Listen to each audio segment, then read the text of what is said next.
Irmãos, nós somos imagem e semelhança de Deus, como a luva a imagem e semelhança da mão, para que a mão possa ter ali o seu formato e servir certinho. Nós temos que produzir o fruto daquele que nos produziu. Deus nos criou e fez imagem dele para que nós pudéssemos produzir frutos semelhantes aos frutos dele. Eu quero deixar como texto base em 2 Coríntios capítulo 5, versículo 17. Meu irmão, eu peguei esse versículo vinculou na rede social de manhã, e eu estava olhando a rede social à tarde. Esse versículo estava sendo dito também lá pela igreja nossa, a família cristã da Vila Falcão, com o pastor Luiz. Ele também falou sobre esse versículo, 2 Coríntios capítulo 5, versículo 17. Olha o que diz aí a palavra do Senhor. Pelo que se alguém está em Cristo, nova criatura é. As coisas velhas já passaram, e eis que tudo se fez novo. Irmãos, quando eu aceitei Cristo, quando eu fui batizado, eu tenho que lutar para fazer as coisas novas. Irmãos, quando eu vivia no ventre da minha mãe, eu tinha uma limitação, era o útero. Era pequeno, eu falei, não, eu tenho que ir para um lugar maior, porque é o bebê que decide a hora que tem que nascer, não é a mãe. O bebê que fala assim, eu quero nascer agora, começa a contração, e quem sangra é a mãe. O bebê não sofre dor nenhuma. Quem sofre dor é a mãe, para trazer vida. E quem sofreu dor para trazer vida para nós? Jesus sofreu dor. A mãe sangra, e muitas vezes quando vai ter o parto, e para ter o filho, para o filho nascer, para ter uma nova vida. E quem foi que sangrou para que nós tivéssemos uma vida nova? Jesus. Ele sangrou na cruz, sangrou apanhando, assim diz as Escrituras. Então acontece tudo isso. Eu estava limitado a um útero e ganhei o mundo. Olha o tamanho do mundo. Mas Deus falou assim, esse mundo é pequeno para você. É pequeno para o cristão. Eu quero dar para você o céu. Eu quero te dar as galáxias. Você será dono de tudo. Você vai ser morador do céu. Vai ter vida eterna. Quando eu estava na barriga da minha mãe, eu tinha 9 meses e pouquinho para ficar lá. É um tempo limitado. Aí eu fui para o mundo maior, o meu tempo de vida aumentou. A média, 75, 80 que está sendo hoje. O que passar disso, a Bíblia diz que isso é sofrimento, é dores, é cansaço, é fadiga. E aí limitou-se o tempo, vivendo nesse mundo que é maior do que o útero. Mas quando eu aceito Jesus, eu vou nascer para um mundo que não é limitado aos 75 anos mais. É vida eterna. E lá não tem fim. O poder de Deus torna ilimitado o meu tempo de vida. E nós aprendemos aqui que se nós quisermos, nós vamos receber a bênção que o Senhor prometeu e foi preparar, que é uma casa no céu. Isso depende de quem? Depende do pastor. O pastor, ele traz a mensagem de Deus, mas quem toma a decisão para quem e onde vai, e se aceita ou não aceita, eu não posso impor isso. É a pessoa que tem que tomar a decisão. Irmão, e quantas vezes nós não tomamos decisões erradas e pagamos o preço? O Senhor quer que nós vigiemos, mesmo que está bem, está em pé, está tudo certinho, tem que tomar cuidado para que não venha a cair, porque o inimigo está à procura de quem ele possa devorar, tragar, destruir, matar. Ele veio para que nós não tivéssemos paz, mas o Senhor veio para nos dar vida e vida com abundância.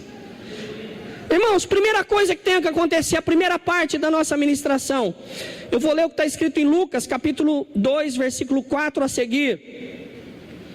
Eu vou lembrar aqui na época que Jesus nasceu. Por isso José também viajou da cidade de Nazaré, da Galiléia, para a Judéia, até Belém, cidade de Davi, porque pertencia à casa e à descendência de Davi. E partiu com o propósito de alistar-se juntamente com Maria, sua esposa prometida, que estava grávida. Eu quero parar aqui, Lucas capítulo 2, versículo 4 e 5 eu já li.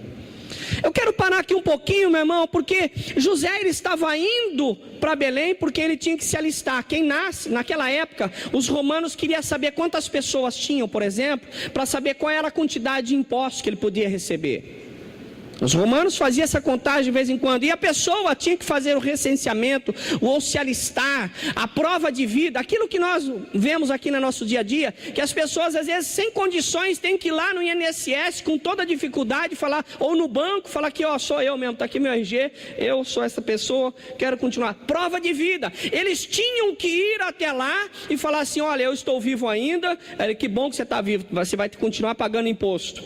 E ele pegou a esposa, agora já era esposa, porque José não era o pai, ele foi um pai adotivo para Jesus, porque o pai é Deus, não houve ali um ato, a consumação sexual, então ele não era filho de José, José o criou. Então Jesus, analisando para a nossa vida terrena, ele era filho de uma mãe que não tinha marido, uma mãe solteira, e às vezes olhando para a situação você vai falar assim, mas pastor, eu não consigo fazer nada, eu tenho esse problema, tenho aquele problema. Ei, Jesus estava nessa condição, ele era Deus.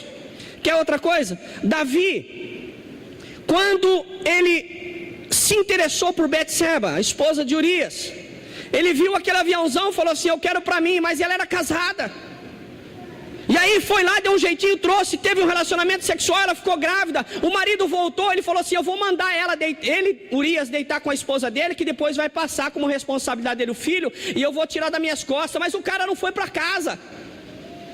A responsabilidade continuava sobre os ombros de Davi, e Davi então falou assim, esse cara souber que é eu, vou ficar defamado e tudo mais, vou mandar ele para frente de guerra, vou mandar ele lá, e quando as pessoas vierem para lutar, os outros do exército vão afastar, e Urias vai ser morto, e eu fico com a esposa dele.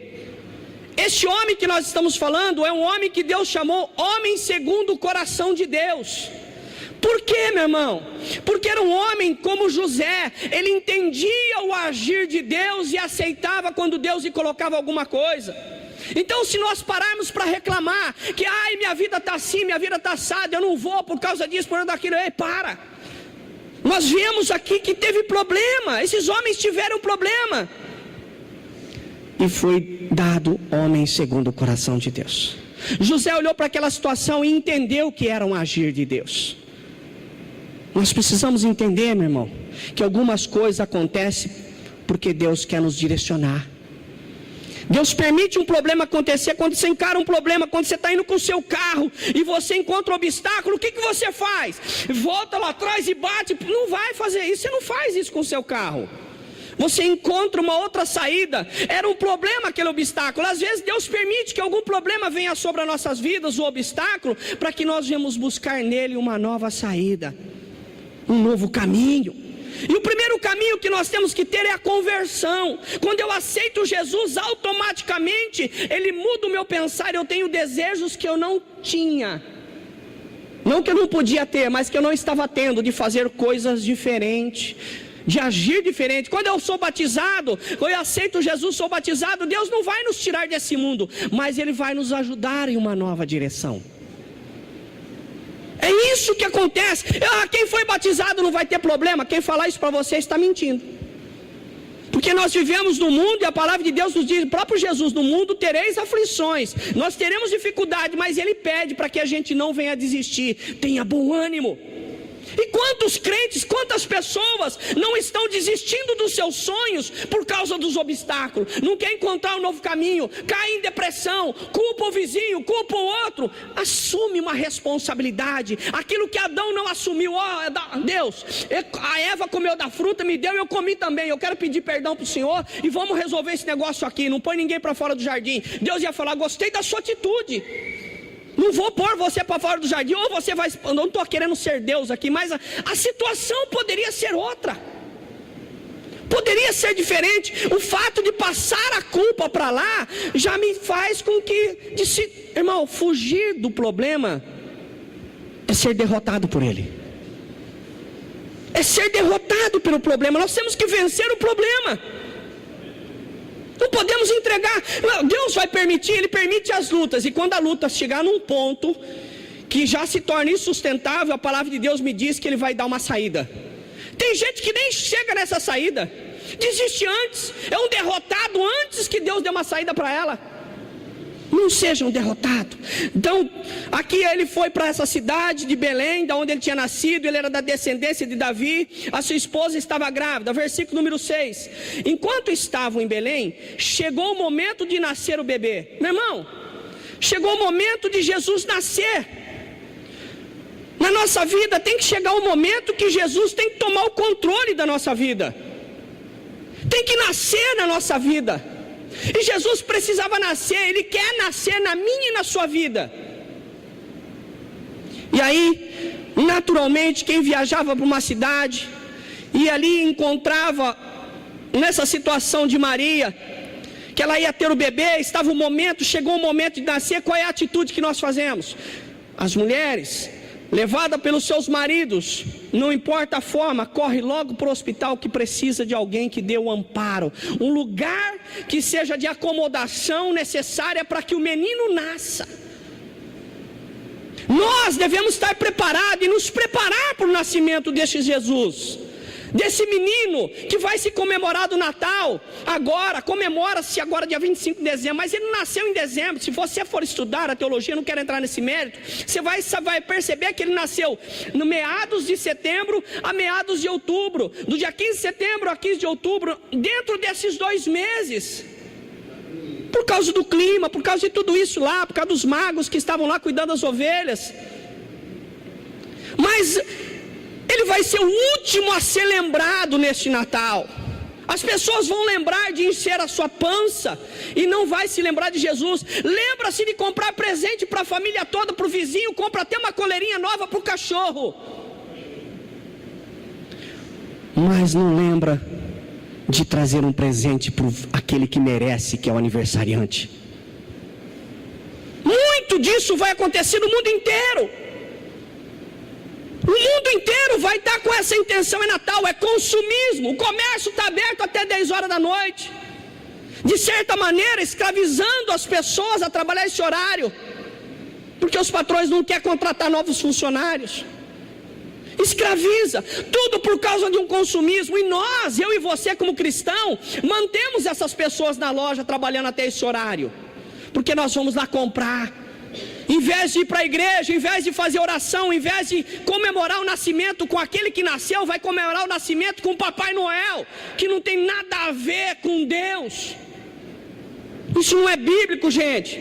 O Papai Noel é criado pela Coca-Cola, é por causa da Coca-Cola. Olha as cores. E aí tudo isso, e os próprios cristãos como pai incentiva a nascer no filho. Aqui o Natal tem todo o relacionamento com o Papai Noel, como a Páscoa tem relacionamento com o coelhinho. E aí a lista é longa. Irmãos, nós somos cristãos. Se nós somos cristãos, nós somos dirigidos por Cristo. É isso.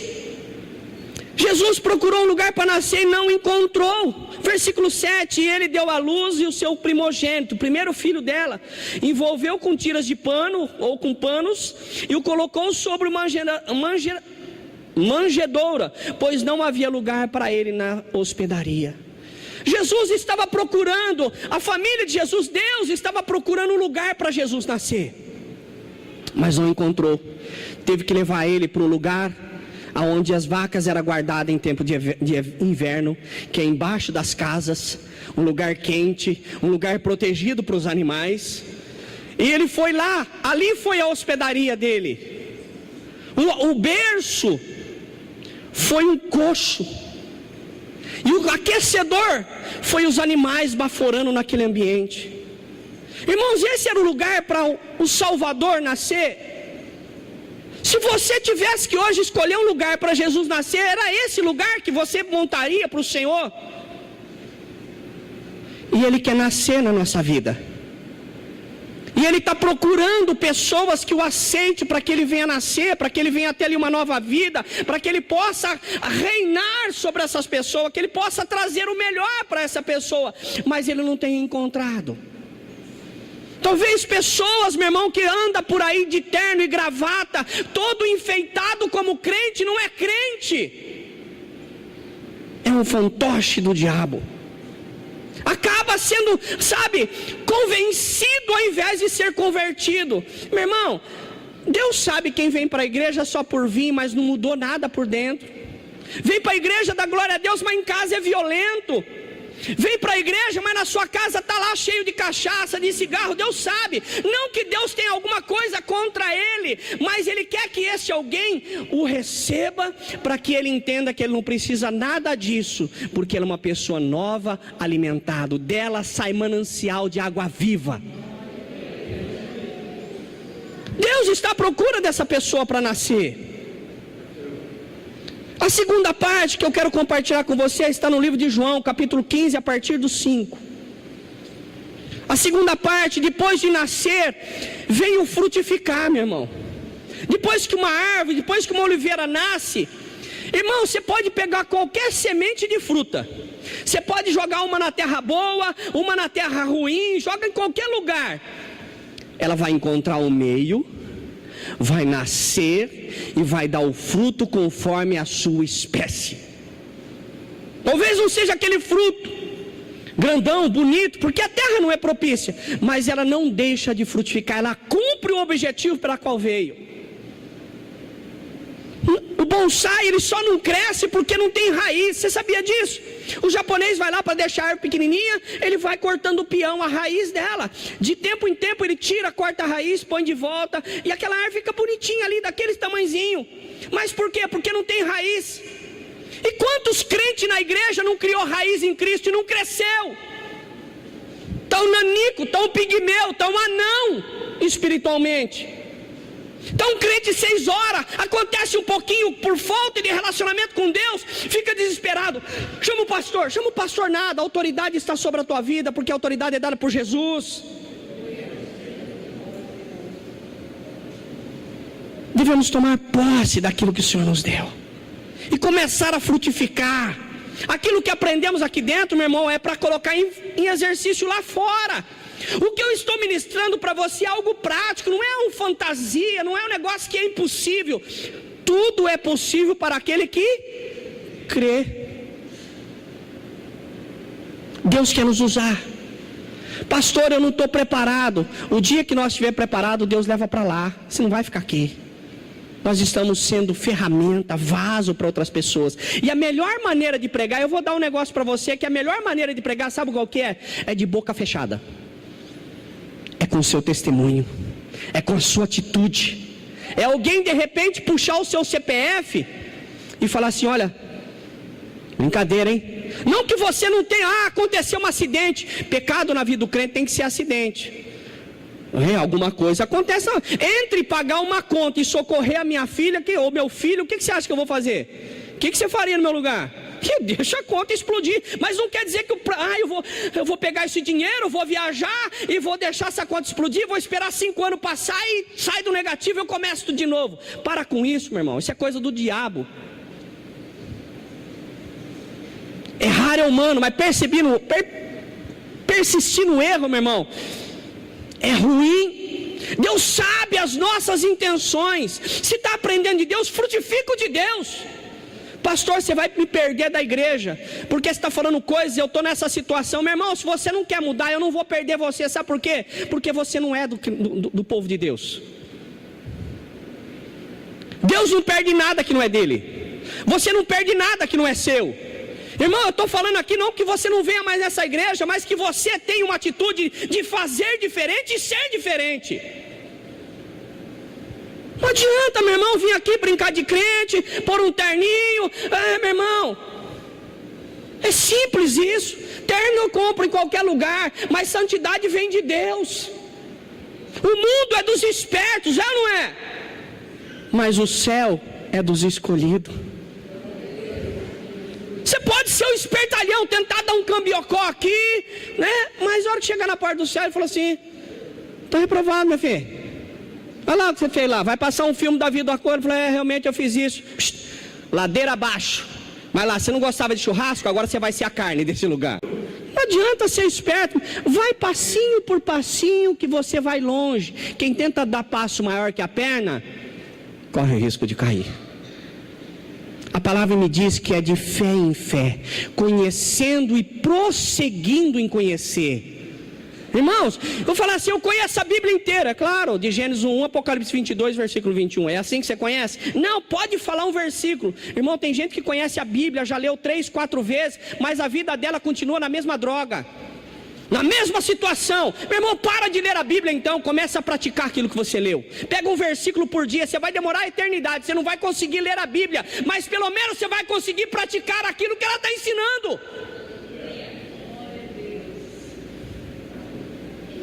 Eu vou comprar uma Bíblia grande, meu irmão, você não precisa de Bíblia grande, você precisa de um coração, sabe, que dá liberdade para o Espírito Santo mudar. Se você tiver uma página da Bíblia, meu irmão, já é o suficiente para ter mudança, porque aquele que quer, meu irmão, dia torna noite, torna dia, final de semana torna dia de semana, meu irmão, nada impede. Mas quando não quer, meu irmão, qualquer coisinha, deixa o crente em casa. Eu lembro aqui, nós oramos para chover, a igreja toda, manda chuva, Deus manda chuva. No outro terça-feira choveu e ninguém veio. Cadê a fé? Choveu, veio para agradecer, mas não veio. Aí vai desmanchar minha chapinha. Ah, então, você é a chapinha, né? Vai sujar a tua calça de linho, de seda. Nada nos separa do amor de Deus. Nada. Olha, João 15:5 diz assim: eu sou a videira. Quem está falando aqui? O próprio Jesus dizendo que ele é a videira. E está dizendo, e vós sois os ramos. Estava olhando para os apóstolos, para os discípulos. Discípulo quer dizer aluno.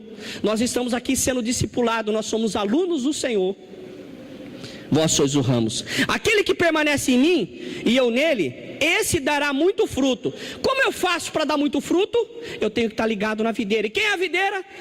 É Jesus. Irmãos, eu sou ramos, eu sou o galho desta árvore. Se um galho não tiver ligado no tronco, não tiver raiz, ele vai, o que ele vai ser? Um graveto seco, um galho seco. E muita gente, às vezes, meu irmão, eu vou falar um negócio sério, Deus me tocou aqui agora. Muita gente que profetiza, ora, faz um monte de coisa fora da igreja, não tem igreja. Ei! Nós precisamos ter um corpo. Nós precisamos estar ligados a uma igreja. Irmãos, há uma autoridade espiritual sobre o líder da igreja que dá cobertura espiritual para as ovelhas. Se eu não tenho quem me dá cobertura, meu irmão, aí você vai falar, pastor, quem te dá cobertura? O meu nome está lá no site do Silas Malafaia, um monte de sites que eu confio, está lá no rádio, lá com o pastor Ezequiel. Eu dizimo lá também, mando oferta, melhor dizendo, lá para o Silas Malafaia. Por que eu faço isso, meu irmão? Porque a minha vida, como eu não tenho um pastor aqui na igreja sobre a minha, eu coloco a minha vida para que essas pessoas venham orar por mim. São pessoas que estão acima de mim. São pessoas que estão acima. Se você não tem ninguém acima de você, meu irmão, então você é Deus. E o cargo para Deus já foi preenchido, você está de fora. Tem que dar fruto, pois sem mim não podeis realizar obra alguma, ou não podeis realizar nada. Você pode até fazer, mas o que você está fazendo não tem o apoio e a confirmação de Deus. Queria chamar o Ministério de Louvor e os obreiros. Versículo 6: se alguém não permanecer em mim, será como o ramo que é jogado fora e seca. Então, esses ramos são juntados e lançados ao fogo e queimados. Meu irmão, se a gente não estiver ligado em Cristo, a gente vai ser um ramo, e cedo ou tarde isso vai secar. Queria chamar os pastores, pessoas de direito, para estar aqui à frente também. Se você não se policiar, se você não tomar o cuidado, você vai ter problema lá na frente na sua vida espiritual. Isso que eu estou falando para você não é nada físico, é espiritual. É espiritual. Como tem estado a tua vida espiritual? Como tem sido a sua preocupação? Você tem permitido que o Senhor Jesus nasça na tua vida? Você tem permitido isso? Irmãos, eu não estou aqui pregando uma religião, eu estou com a Bíblia na mão. O que eu estou falando tem ligação direta com aquilo que nós lemos. Um dia me perguntou: pastor, pregando assim, o senhor não tem medo de perder os membros? Eu falei: não, eles não são meus, eles são de Cristo. A igreja do Senhor, eu falei: eu não tenho igreja, a igreja é do Senhor. Se está acontecendo alguma coisa, se a igreja tem enchido, se a igreja tem... a glória e a honra é dele. E todos que chegam, meu irmão, na igreja e quer trabalhar, eu não impeço. Embora às vezes as pessoas que são mais antigas reclamam, mas eu quero dizer que a fila anda, é de fé em fé. Se você só ficou na fé, não foi para a próxima fé, se você só conheceu e não prosseguiu conhecendo, eu não posso fazer nada por você, mas eu não posso impedir as pessoas que querem. Aleluia. Se você quer Deus, ninguém pode te impedir. Se você quer fazer a obra de Deus, é você e Deus, a capacitação vem dele. E aí eu quero fazer duas perguntas que me incluo nela. Temos, quando eu falo a palavra temos, eu estou incluído. Temos permitido o Senhor nascer em nossas vidas? O nascer, ele é agir, ele crescer, ele amadurecer no nosso ser. Aí eu tenho 20 anos de igreja, mas às vezes a atitude é de um bebê. Não no sentido, sabe, humano, mas no sentido espiritual. 20 anos na igreja, às vezes esquentando o banco. Não teve o desejo de conhecer, de se aprofundar. Irmãos, eu vejo as pessoas, as donas de casa, por exemplo, quando quer fazer um bolo, uma comida diferente, ela vai atrás da receita, mede ali, pega os produtos, faz as medidas certinhas, para que venha acertar. Mas quanta displicência quando se trata de Deus. Quanta falta de cuidado às vezes acontece. Não estou falando dessa igreja, mas estou falando de uma forma geral, porque Deus não me incomodou. A igreja de Cristo não é essa. São todas as igrejas. Essa aqui tem um nome do lado de fora, mas o nome só está do lado de fora, porque o nome aqui dentro é de Jesus. Aleluia. É isso que nós temos que ler na nossa mente. Se o Senhor voltasse agora e tivesse ter que levar aqueles que estão ali tocados e foram convertidos, não convertido no sistema tratando de ser crente, de ser ito, mas permitido que Deus tocasse a sua vida e mudasse a sua vida diferente. Se o Senhor viesse procurar uma pessoa assim, você iria? Você seria o escolhido? É isso que nós estamos pregando aqui, meu irmão. É de algo que é eterno. Eu compro uma roupa, por mais que o dinheiro que eu tenho possa comprar, aquilo um dia vai acabar, mas a vida será eterna. Esse momento de ceia não é só aqui na terra, porque a palavra de Deus diz que isso também vai continuar no céu com o Senhor. Isso aqui não tem fim. O fim está para esta terra. O meu tempo aqui, mas para aquele que está em Cristo, não morre, mas viverá. É isso que eu estou querendo passar para você, de receber Jesus e deixar esse Jesus frutificar. E temos dado fruto conforme a espécie de Jesus. Aleluia. Se Jesus está controlando a minha vida, eu tenho que dar a espécie conforme a dele. Ah, mas comigo é no braço. Com Jesus ele deu o braço dele, mas para ser pregado, para ser crucificado. Não foi para agredir ninguém. Porque a nossa luta, meu irmão, não é contra o homem, não é contra a carne, não é contra o sangue, é contra os espíritos. É contra as hostes espirituais nas regiões celestiais.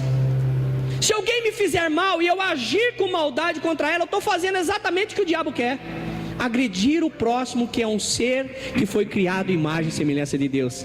Quando o diabo vê as pessoas se agredindo, ele senta e dá risada, porque olha lá, eles estão fazendo justamente o que eu quero, fazendo mal para aquilo que Deus criou. Aleluia. É algo que eu trouxe para você nesta noite meditar.